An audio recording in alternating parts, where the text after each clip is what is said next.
अंतरराष्ट्रीय युवा विद्वान, जैन दर्शन में यूनिवर्सिटी टॉप व गोल्ड मेडलिस्ट, जैन सिद्धांत एवं न्याय विषयों को सरलता से समझाने वाले, यूएसए, इंग्लैंड, ऑस्ट्रेलिया आदि अनेक देशों में जैन धर्म की महती प्रभावना करने वाले, पंडित टोडरमल पुरस्कार, युवा विद्वत रत्न आदि अनेक पुरस्कारों से सम्मानित मूर्धन्य विद्वान डॉक्टर संजीव कुमार गोधा जयपुर द्वारा जानिए धर्म का मर्म। इस कार्यक्रम के प्रायोजक हैं श्रीमान अश्वनी जैन, श्रीमती श्री जैन, कुमारी अनिका जैन, दिल्ली निवासी, जयपुर प्रवासी। हरिहंत सिद्ध सूर्य उपाध्याय साधु सर्व अर्थ के प्रकाशी मांगलिक उपकारी, तिनको स्वरूप जान रागते भई जो भक्ति काय को नवाई स्तुति को जाई। धन्य धन्य तिन ही ते काज सब आज भय, कर जोड़े बारे बारे वंदना हमारी है। मंगल कल्याण सुख ऐसो हम चाहते हैं, ओ मेरी ऐसी दशा जैसी तुम धारी है, ओ मेरी ऐसी दशा जैसी तुम धारी है, ओ मेरी ऐसी दशा जैसी तुम धारी है। शतचूड़ामणि नामक यह ग्रंथ और प्रसंग अपना यहाँ चल रहा था। सच्चे गुरु और सच्चे शिष्य का स्वरूप। पिछले 2 दिनों में हमने सच्चे शिष्य का स्वरूप समझा है। कौन है आखिर सच्चा शिष्य, कैसे होते हैं शिष्य। गुरुओं की पहचान की चर्चा तो कई ग्रंथों में मिलेगी, लेकिन शिष्य कैसे होते हैं इस चर्चा को बतलाने वाली ये दुर्लभ पंक्तियां हैं। जिनागम भरा पड़ा है देव शास्त्र गुरु के स्वरूप को बतलाने के लिए। हमारे देव कैसे होते हैं, हमारे शास्त्र कैसे होते हैं, हमारे गुरु कैसे होते हैं, इनके स्वरूप को जानो, इनके स्वरूप का श्रद्धान करो।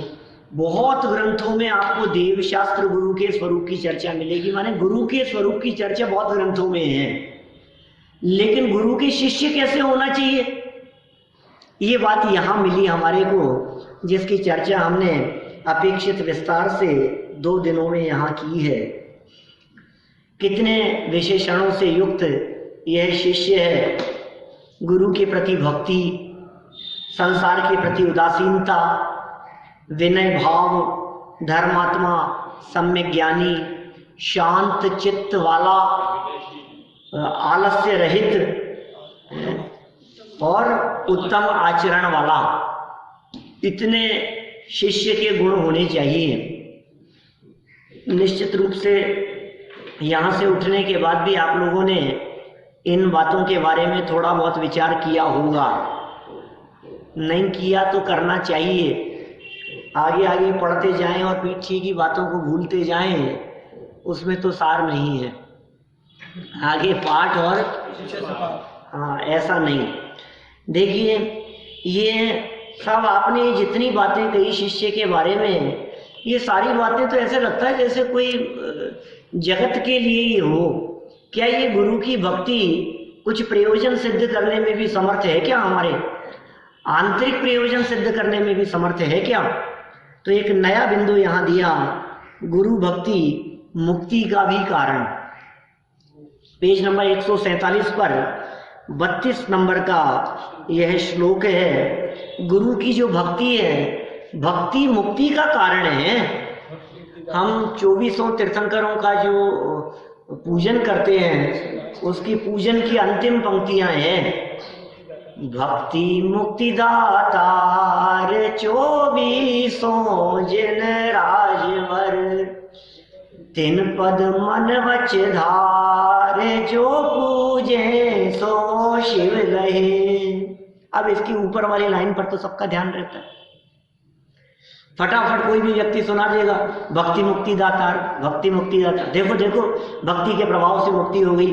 भक्ति है तो मुक्ति है, भक्ति से मुक्ति है, इसलिए भक्ति करो तुम तो भक्ति से मुक्ति होगी।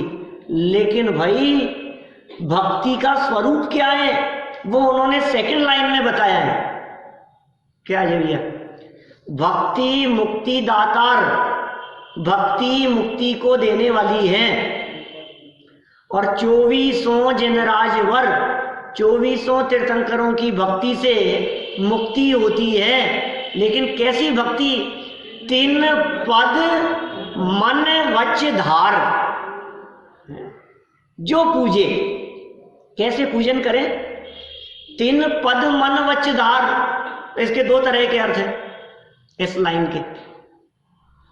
उनके पद माने चरण, जिनेंद्र भगवान के चरण हमारे हृदय में धारण कर लिए जाएं। भक्त पूजन की चर्चा है ना, स्थापना आदि करते हैं तो मानो हे भगवान आप मेरे मन बसो। 3 पद मन, आपके पद मेरे मन में बसे। इस तरह से जो भक्ति करे, माने अपने हृदय में भगवान को विराजमान करके जो भक्ति करे सो सच्ची भक्ति है। फिर दूसरा अर्थ क्या? जिनेंद्र भगवान द्वारा कहे गए पद्य, पद का अर्थ पद्य क्या? 3 पद, पद मतलब पद्य, वाणी उनकी, उनका उपदेश। तो 3 पद अपने मन और वचन में धारण करके, क्या? 3 पद मन वच धार।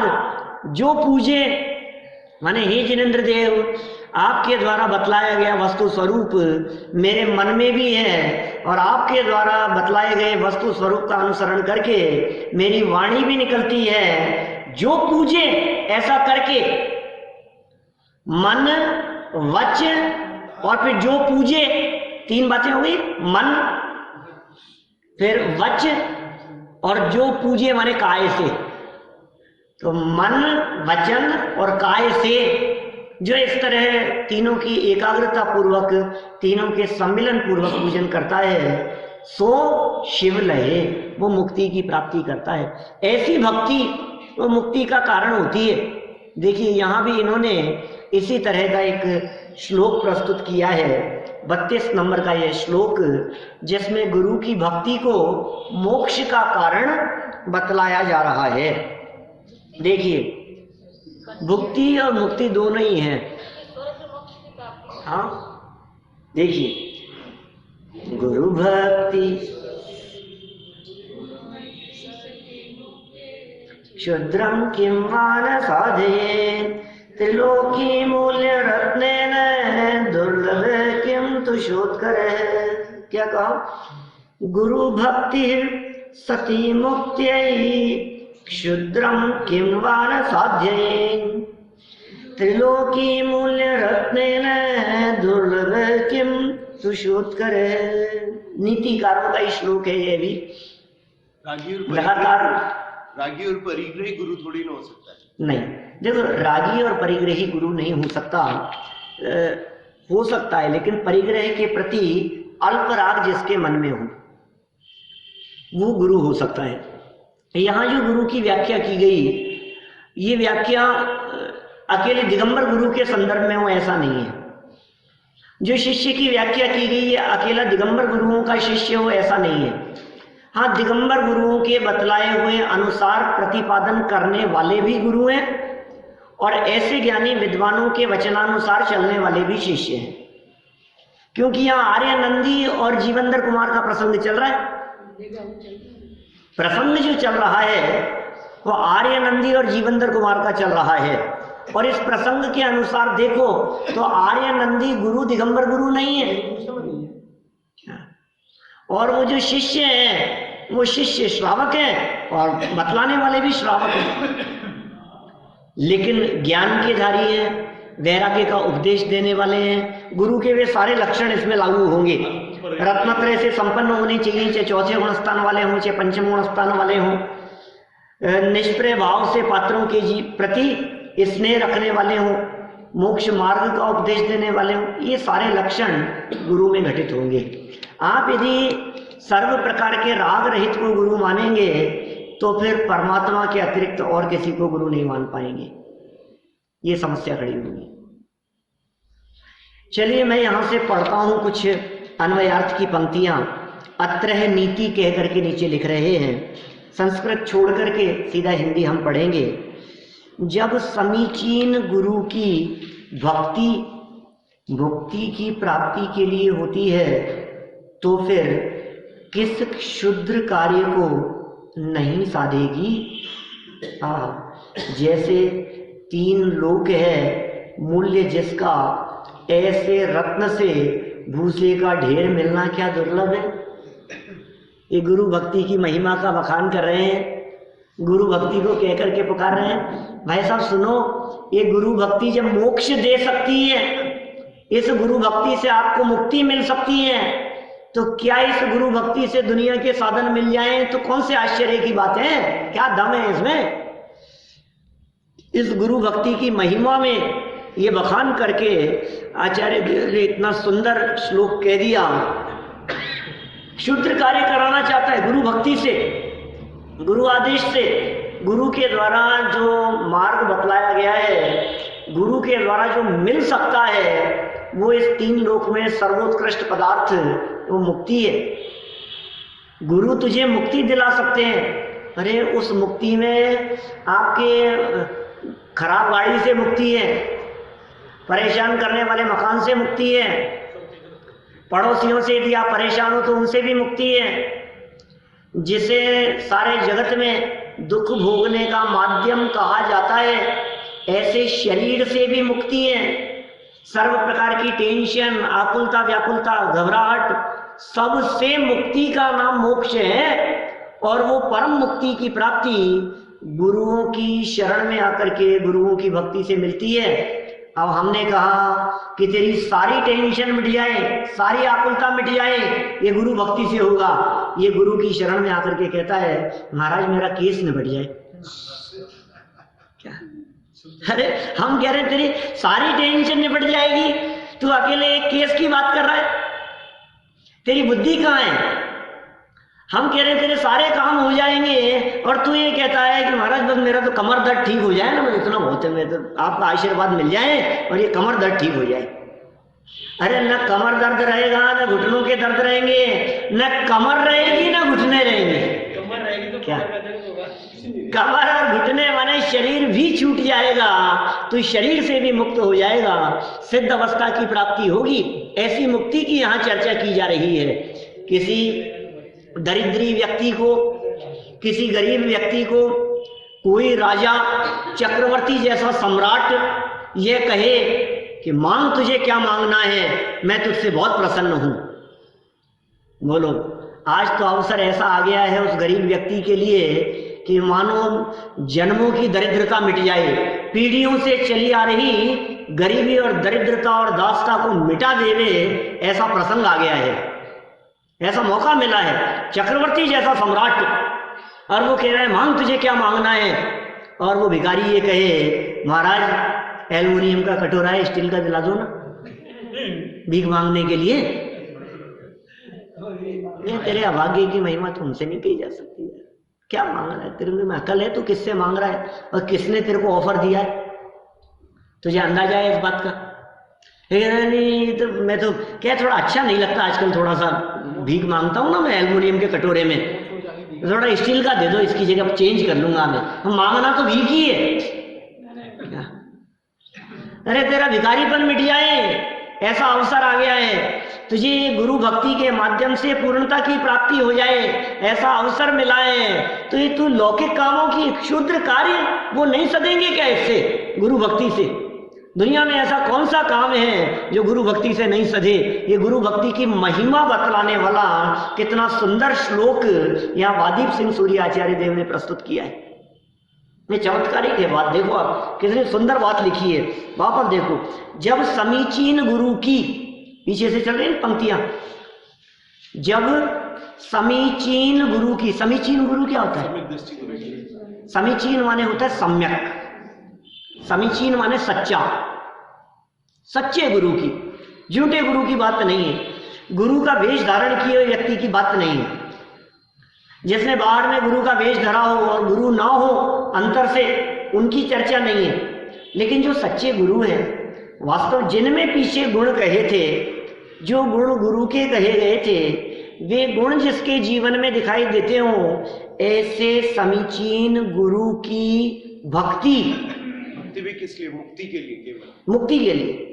देखो, मुक्ति की प्राप्ति के लिए होती है, लिख तो रहे। अरे मुक्ति के अतिरिक्त यदि तूने अन्य किसी कारण से भक्ति की तो कह रहे हैं तो काम तो वो हो सकता था और तूने मांगा क्या? वही तो समझा रहे हैं यहाँ। ऐसा रत्न मिला जिसे 3 लोग खरीद सकता था, हाँ, तो भूसे का ढेर मांग रहे। लिखा है ना यहाँ, ऐसी भक्ति मुक्ति की प्राप्ति के लिए होती है। ये भक्ति किस चीज के लिए होगी? मोक्ष मिलेगा, मुक्ति की प्राप्ति के लिए है। तो फिर किस क्षुद्र कार्य को नहीं करेगी? बोलो, ये भक्ति कौन से छोटे मोटे काम हमारे को करवाने हैं? वो तो क्या हुआ है, सब में हो सकता है, सारे काम हो सकते हैं। बोलो, आज प्रधानमंत्री ने तुझे कह दिया कि बोल तू क्या मांगता है, अब तुझे तो राज्यपाल पद मिल सकता है, बोल, और तू ये कहे कि तो छोटा सा ये काम हो जाए मेरा, तो बस क्या ये पेन से मैं लिखता हूँ ना, तो ये पेन की रिफिल अटकती है बार बार में, अच्छा पेन मिल जाए। ये मूर्ख 2 रुपए का पेन मांग रहा है। ये क्या कह रहे हैं आप? किसी क्षुद्र कार्य को नहीं साधेगी। जैसे, कितना सुंदर उदाहरण दिया है, जैसे 3 लोक है मूल्य, वैल्यू किसकी? ऐसा रत्न है जो रत्न खरीदने के लिए आपको 3 लोक की संपत्ति देनी पड़े। इतना बहुमूल्य रत्न है, इतना कीमती रत्न है भैया, खरीदने के लिए कितना देना पड़ेगा आपको? 3 लोक। सुनो भाई, हम छोटी मोटी बातों की क्या चर्चा करें, ये 3 लोक मूल्य जिसका है, ऐसे रत्न की बात कर रहे हैं। ये ऐसा नहीं कह रहे हैं आपको 2-5 करोड़ का बंगला मिल जाएगा, जिसकी कीमत 25 करोड़ है, ऐसा बंगला आपको गिफ्ट में मिल रहा है, बोलो। और आप ये कहो कि सर छिपाने के लिए झोपड़ी दिला दो ना, वो नहीं है। वो तो फिर 25 करोड़ की तुलना में 25,000 की झोपड़ी मिली। यहां तो कह रहे 3 लोक जिसकी कीमत थी, ऐसा रत्न जिसे मिल सकता था। ये कह रहे हैं ऐसे रत्न से भूसे का ढेर मिलना क्या दुर्लभ है। किसी व्यक्ति के पास में ऐसा रत्न हो, मान लो ऐसा बहुमूल्य रत्न है, जिस रत्न की कोई सेठ मुंह मांगी कीमत दे सकता है, और ना समझ व्यक्ति। ऐसा उदाहरण दिया एक अमृत चंद्राचार्य देव ने, एक अपने ज्ञान नय, एक नय लिखा उन्होंने 47 नयों में। प्रवचन सार ग्रंथ है, और उस प्रवचन सार ग्रंथ के परिशिष्ट में 2 नयों की सुंदर चर्चा आई है। 42-43 नंबर के आसपास का नय है, 42-43वां नय, ज्ञान नय और क्रिया नय। और ज्ञान नय की चर्चा करते हुए बहुत मार्मिक बिंदु दिया उन्होंने। ये क्या है ये ज्ञान नय? तो उन्होंने कहा विवेक की प्रधानता से, और एक बहुत सुंदर एग्जाम्पल दिया वहां। एक लकड़हारा, क्या जंगल में लकड़ियां काटने वाला,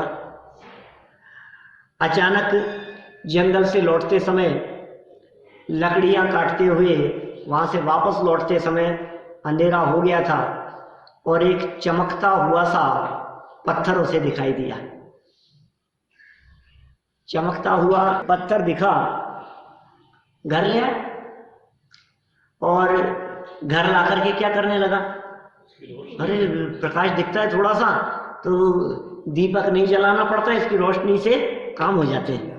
क्या मुफ्त का पत्थर था, ला करके धर लिया उसने, और कभी कभी निकालता था अपने कपाट खोलकर, और रात को वो सुई पुरो लेता था, उसकी रोशनी में थोड़े चमक सी चिलकी दिखती थी, सुई पुरोने वाला पत्थर जैसा था, सुई पुरोने के काम में लेने लगा उसको। क्या अचानक कभी किसी सेठ का उसके यहां से आना हुआ, या उल्टा लगा लो, कभी उसे ऐसा लगा कि यार ये पत्थर जो है, कभी ये समझ लो घर में लाइट लग गई, दीपक आ गए, कुछ ऐसा हो गया, तो उसे लगा कि अब ये पत्थर किसी काम का नहीं रहा, इस पत्थर को जाकर के किसी को बेच देता हूं। तो एक सेठ के यहाँ जो रत्नों के पारखी थे, ऐसे सेठ के यहाँ वो पत्थर लेकर के चला गया, थोड़ा चमकदार पत्थर था, और सेठ से जाकर के कहा कि महाराज ये टुकड़ा खरीदोगे? क्या क्या कहा? ये पीस खरीदोगे? सेठ तो उसे देखा तो बिल्कुल मंत्रमुग्ध हो गया, देखता ही रह गया, ये तो बहुमूल्य रत्न था। सेठ ने पूरी जिंदगी जवाहरात का काम किया था, रत्न परखे थे, लेकिन ऐसा बहुमूल्य रत्न उसने अपनी लाइफ में कभी नहीं देखा था। वो देखा तो देखते ही रह गया। क्या? और इतने में वो बोला, क्या बात है सेठ जी, नहीं खरीदना है क्या? एकदम नहीं खरीदना है ना, क्यों नहीं खरीदना है? बोलो कितने में बेचोगे? महाराज 2 मुट्ठी चने दे दो इस मुफ्त के पत्थर के। ये सच्ची बात है, अमृत चंद्राचार्य देव ने लिखी है, प्रवचन सार परिशिष्ट ज्ञान नहीं की चर्चा कर रहा हूं। बोले 2 मुट्ठी चने दे दो इस मुफ्त के पत्थर के। तो सेठ ने पता है क्या कहा? पहले तो बोला बस, फिर एकदम संभला। क्या? और संभल करके क्या कहा? 1 मुट्ठी नहीं चलेगा क्या? क्या? सेठ चाहता तो वो अरबों की संपत्ति उस रत्न के एवज में दे सकता था। क्या? लेकिन 2 मुट्ठी कहते ही डायरेक्ट हाँ कर दूंगा तो बात कहीं बिगड़ सकती है। क्या? मैंने कह दिया हाँ ठीक है, तो उसको लगेगी यार क्या पता कीमत कितनी थी इसकी, मैं 2 मुट्ठी में और लेकर के चलता बने, अभी कहीं दूसरे को दिखाए। तो हिलाने डुलाने के लिए सेठ ने कह दिया 1 मुट्ठी चने में नहीं देगा। तो क्या बोला वो बेचारा? उसने कहा कि चलो ठीक है, 1 मुट्ठी सही इस मुफ्त के पत्थर के। और सेठ ने उसे 1 मुट्ठी चने में वो रत्न बेच दिया, तो वो लेकर के चला गया। वहां तो वो प्रसंग ज्ञान की महिमा के संदर्भ में कहा है, समझदारी की महिमा के संदर्भ में। हम यहाँ कहना चाह रहे हैं, ऐसे अनादि काल से हमने अपनी ज्ञान पर्याय रूपी रत्न को ये चने खरीदने बेचने में बर्बाद किया है। क्या? ये बहुमूल्य है ना हमारी ज्ञान की पर्याय। जो ज्ञान की पर्याय अपने ज्ञायक की दृष्टि करे, त्रिकाले ध्रुव आत्म तत्व की दृष्टि करके केवल ज्ञान प्रकट कर सके, अनंत सुख प्रकट कर सके, जिसकी एवज में अनंत सुख रूपी संपदा मिल सके, उसको हमने कहाँ बेच दिया। और ये कहता है अरे अरे मुफ्त का था, 1 मुट्ठी चने ले आया मैं, तो मजा आ गया। ये कहता है, क्या कहता है? अरे तुम्हें पता है क्या 25 लाख कमाता हूं महीने के। 25 लाख कमाता है महीने के? क्या? क्यों साहब, बहुत कमा रहा है ना? आचार्य देव कहते हैं घाटे का सौदा कर रहा है। क्या?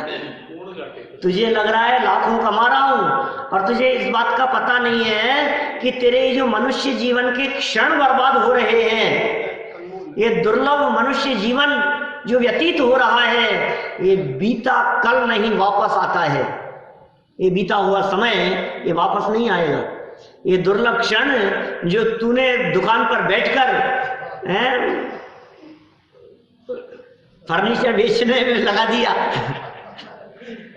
क्या कपड़े बेचने में, ये रद्दी बेचने में जो तुमने अपना समय बर्बाद कर दिया, ये समय लौट करके नहीं आएगा भाई साहब।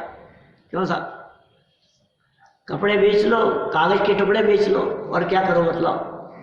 कुछ नहीं हासिल होने वाला है इससे। इकट्ठे कर लो कितने भी, लेकिन ये इस जीव को सुखी करने में समर्थ नहीं है। ये गुरु भक्ति की महिमा बतला रहे हैं भैया। ये कह रहे हैं 3 लोक है मूल्य जिसका। क्या बात कह रहे हैं? 3 लोक जिसका मूल्य है, जिसकी कीमत 3 लोक है। ऐसे रत्न से भूसे का ढेर मिलना दुर्लभ है क्या? क्या नहीं मिल सकता है इससे? तुम्हारे वर्तमान समय की एक समय की पर्याय मोक्ष मार्ग प्रकट कर सकती है। ये गुरु की भक्ति तुम्हें मुक्ति दिला सकती है। भक्ति मुक्ति दातार। देखिए नीचे सरल अर्थ पढ़ते हैं। जो रत्न, ऐसा रत्न है आपकी जेब में, आपको पता नहीं है, लेकिन अरे नहीं साहब ऐसा रत्न मिल जाए तब तो फिर तो मजे आ जाए हैं, फिर तो मैं 3 लोग खरीद लूँ। तो खरीद तो लेगा, फिर करेगा क्या 3 लोग का, ये बता। उस रत्न से तूने 3 लोग खरीद भी लिया तो 3 लोग का क्या करेगा? ये 3 लोग की संपदा खरीदने में समर्थ है। उस रत्न से क्या भूसे का ढेर, भूसा, भूसा समझते, धान्य निकल जाने के बाद बचा हुआ छिलका, दाल का छिलका, धान का छिलका, गेहूं के ऊपर का छिलका, चावलों का, अनाज का, जो तिर्यंच गति के जीवों को, गाय भैंस जानवरों को खाने के काम आवे, वो भूसा जो तेरे किसी काम का नहीं है, तो भूसे का ढेर नहीं मिल सकता है। इसमें क्या हो गया? जो यथार्थ गुरु भक्ति मुक्ति प्राप्ति में परंपरा कारण बन सकती है, परंपरा कारण बनेगी।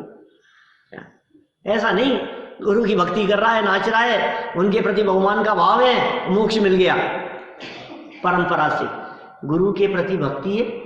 जिसके हृदय में गुरु के प्रति भक्ति होगी, इसका मतलब ये है कि वो गुरु की बताई हुई बात को स्वीकार करेगा, गुरु के बताए हुए मार्ग पर चलेगा, और गुरुओं के द्वारा बतलाए हुए मार्ग पर चलकर वो अपने स्वभाव की शरण लेकर मुक्ति की प्राप्ति करेगा। ये मार्ग है, ये पद्धति है। तो गुरु की भक्ति को जो मोक्ष का कारण कहा है वो डायरेक्ट नहीं है, डायरेक्ट नहीं है वो, लेकिन उससे ये काम हो सकता है, वो प्रोसेस है। जैसे समझो रफ की एग्जीबिशन लगी थी अभी हमारे यहाँ, जनोपयोगी भवन में लगती रहती है ना, हमारे घर के बगल में। तो कितने जौहरी आए पूरे जयपुर के खरीदने के लिए। रफ तो जानते हैं, खड़ कहते हैं, रफ खड़ एक ही बात है। वो कैसे दिखते हैं वो देखो यार, ये पत्थर का टुकड़ा, इस पत्थर का क्या करेंगे? इस पत्थर का बेकार सा दिख रहा है, गंदा सा दिख रहा है, लेकिन जो पारखी होते हैं ना, वो उस पत्थर के टुकड़े की कीमत देते हैं। क्यों? वो क्या जानते हैं कि ये जो पत्थर का टुकड़ा है ना, ये अभी इतने में खरीदूंगा और इसके इतने दाम मिलेंगे मेरे को।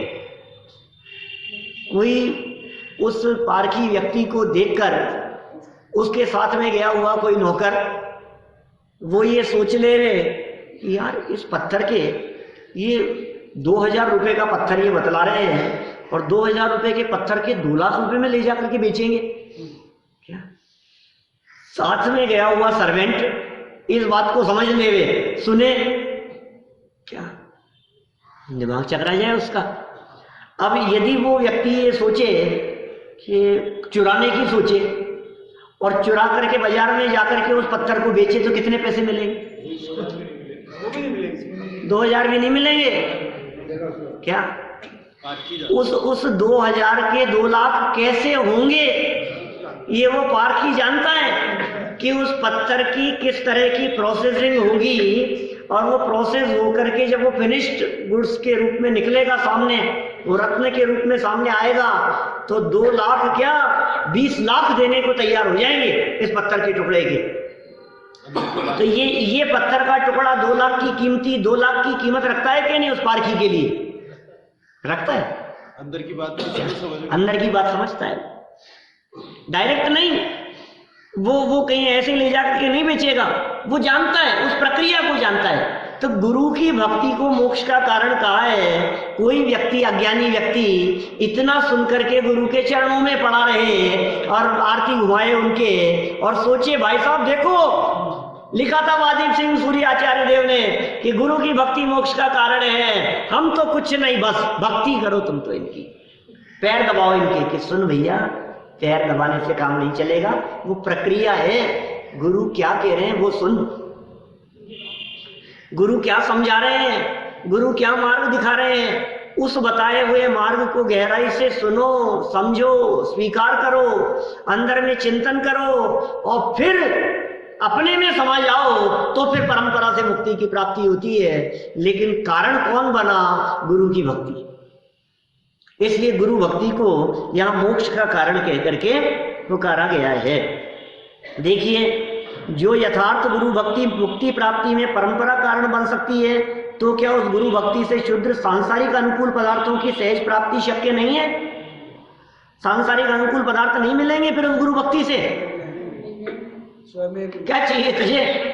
महाराज आपकी पीछे लग जाए मेरे माथे पर, क्या मेरी दुकान चलने लग जाए? कि मूर्ख, तू दुकान चलाना चाहता है, वो ऐसा उपाय बतलाएंगे कि तुझे अनंत काल तक दुकान लगाने की जरूरत नहीं पड़े। क्या बोल, तू दुकान चलाना चाहता है क्या? नक्की तो कर पहले दिमाग में। वो दुकान चलाने के लिए आशीर्वाद नहीं है, उनके बताए हुए मार्ग को सुनकर के दुकान बंद हो जाए, जरूरत नहीं पड़े। कहने का मतलब दुकान की जरूरत नहीं है। अच्छा बतलाओ, आप दुकान पर क्यों बैठते हो? पैसा कमाने के लिए ना। और आपको ये व्यवस्था कर दी जाए कि कल से दुकान पर मत जाना, 25 लाख यहाँ से महीने के ले जाना। बोलो जाओगे क्या? अब क्या भी जाएंगे? अब क्यों जाएगा? माने कुल मिलाकर के बात तो दुकान पर जाने की इसीलिए है ना कि हमारे को पैसा मिलेगा। पैसे से क्या करेगा बतलाओ? चलो पैसे तुम्हारे को बहुत दे देवे, लेकिन वो 2 साल पुराने। क्या आज कितनी तारीख है? 8 नवंबर की घटना थी, आज तो 4 नवंबर है? आज से ठीक 2 साल पहले पहुंच जाओ आप।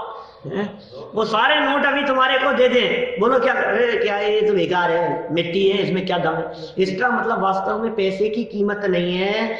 जिस पैसे के माध्यम से भोग सामग्री मिल सके, कीमत उसकी है। हमारे दिमाग में वैल्यू उसकी है कि इस पैसे के माध्यम से क्या मिल सकता है हमारे को। अरे पैसे से ये मिल सकता है, गाड़ी बंगला मकान नौकर चाकर फैसिलिटी सुविधाएं सब किससे मिलती है? इससे। इसलिए पैसे की कीमत है, इसलिए चाहिए ना। तो तेरे को गाड़ी बंगला मोटर ये सब क्यों चाहिए? कि सुखी होने के लिए। अब गुरु ये कहें कि सुन, मैं तेरे को बिना गाड़ी के सुखी होने का रास्ता बता दूं तो बहुत अच्छा है। पॉइंट समझ में आ रहा है क्या? माने यदि जो चीज तो लेकर के तू करना क्या चाहता है? जैसे हमने ये कहा कि दुकान पे क्यों बैठते हो? बोले पैसा कमाने के लिए। हमने कहा बिना दुकान के पैसा मिल जाए तो? बोले बहुत अच्छा है, नहीं चलाएंगे दुकान। फिर हमने कहा पैसा क्यों चाहते हो? बोले सुखी होने के लिए। तो फिर हमने कहा कि मैं बिना पैसे के सुखी का मार्ग बतला दूं तो? बोले बहुत अच्छा है। माने ये जो गुरु भक्ति है, ये गुरु भक्ति क्या कह रही है? सांसारिक अनुकूल पदार्थों की सहज प्राप्ति क्यों नहीं होगी इससे? लेकिन भाई सांसारिक पदार्थों की प्राप्ति के लिए कोई शिष्य यदि गुरु की भक्ति करे तो वो योग्य गुरु नहीं है और वो योग्य शिष्य भी नहीं।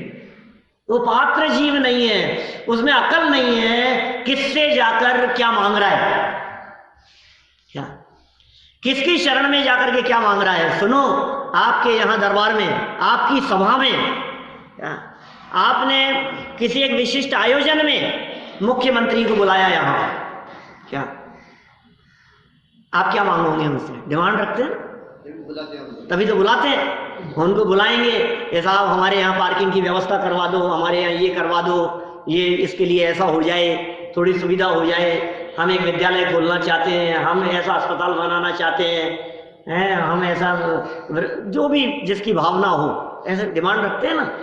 जानता है किसके सामने क्या डिमांड रखनी है? आपके सामने कोई यदि मंत्री आ जाए, देखो समझो शिक्षा मंत्री आया तो उसके सामने ये डिमांड नहीं रखता कि जमीन मिल जाए, उसके सामने एजुकेशन संबंधी डिमांड रखता है। मुख्यमंत्री आ जाए तो उसके सामने उस तरह की डिमांड रखता है। किसी नेता को बुलाया आपने इसमें, तो हम ये कह रहे हैं कि गुरु तेरे दरबार में आए हैं, तेरे घर में आए हैं, गुरुवर आज मेरी कुटिया में आए हैं। ये गुरुवर, ये मुनिराज आ गए, बोल क्या मांगता है, मांग, तुझे क्या क्या चाहिए। अब जो समझदार शिष्य होता है वो तो मुक्ति की कामना रखता है उनके माध्यम से कि हे गुरुवर मुक्ति का मार्ग बतला दो, मैं क्या मांगू तुमसे, तुम्हारे बतलाए हुए मार्ग पर चलकर तुम जैसा बन सकता हूं। इस कार्यक्रम के प्रायोजक हैं श्रीमान अश्वनी जैन, श्रीमती श्री जैन, कुमारी अनिका जैन, दिल्ली निवासी, जयपुर प्रवासी।